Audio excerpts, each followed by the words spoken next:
knowing that now Iran and Russia are facing sanctions from the US, from the EU as well. How do you see the impact of these sanctions on the GCC countries and on the Arab world in general? Well, the whole situation is confused and unstable and dynamic. So it's hard to say something today that won't be wrong tomorrow, but I'll try anyway. Definitely the war on the whole is disrupting world energy markets and raising, on the whole, world energy prices. That means more money in the coffers in the short term. And that's really what's happened for this region. On the other hand, with all the global instability, it becomes harder to plan. The geopolitical tensions are higher. So I wouldn't say anything is very easy about the current situation. The GCC countries, with all that's happening around, they are trying to move as well from the oil dependency to sustainable and renewable energy. How difficult is that while the whole world is just living in a period of instability? This transformation that the world has to make is enormous. It's complicated. And this region is especially challenged by this because this is the center of hydrocarbons of the whole world economy. So there's nothing easy about this. On the other hand, there's a lot of effort, of course, in the Emirates, in Saudi Arabia, in other countries to say, what can we do and how do we tap, for instance, solar power, which is obviously another huge resource of this region.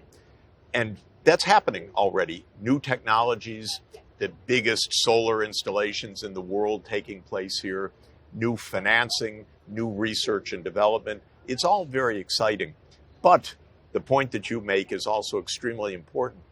What is needed are mega investments that will link the Gulf region with Europe, with India, with China, whether it's in hydrogen or in long distance green electrons that are transmitted over long distances for a renewable energy system.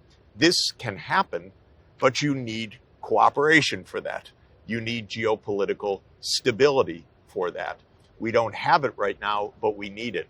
I think Europe, which has its Green Deal, should be talking with the GCC. Hey, export some of your sunshine to us because we don't have the same sunshine that you have. Let's make a long-term commitment together of large interconnected infrastructure. This would make sense in my view. But geopolitically, Europe is saying, we have to protect ourselves. We don't want to be connected. Look what happened to the Nord Stream pipeline, which the U.S. on recent reports was the one that blew it up. So given all of that, who's talking about long distance infrastructure? But we need it. So this is really the conundrum right now. We need to stop these wars. We need to have major interregional cooperation if we're going to accomplish all the things we need to accomplish. But the political leaders, unfortunately, are more into war and short-term conflict than they are into long-term problem solving. What are the repercussions if things continue as is right now? What are the repercussions, let's say, in 10 years on this region?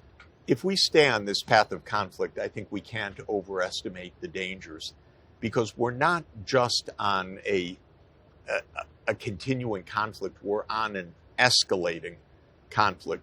Look at the war in Ukraine. Every month or two, what was supposed to be a limit in the armaments is brushed aside. Oh, no tanks. Okay, tanks.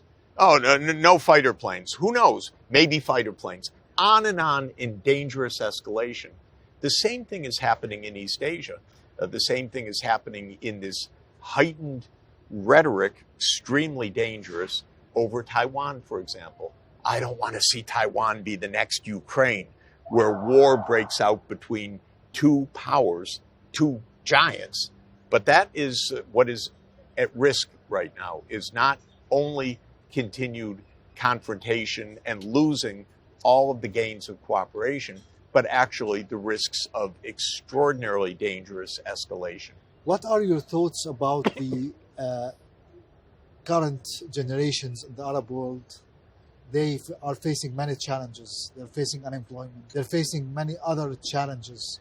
What will happen in the coming years for these generations if things continue as it is right now? I would say for the young generation anywhere, whether it's in the Gulf countries or the Arab region or the United States or in Brazil, where I was a couple of weeks ago, get a good education because the world's complicated. You're going to need skills for your future. Businesses are only going to be looking for either people with skills or people with the kind of brute labor, which is not a future. And so education, to my mind, is the number one point. And that is because we're in a highly science and technology driven age, because the world is complicated, and because the old economic structures are deeply disrupted. They're going to change. Who knows what's going to come out ahead, but having skills is going to be essential from an individual's point of view or a generation's point of view.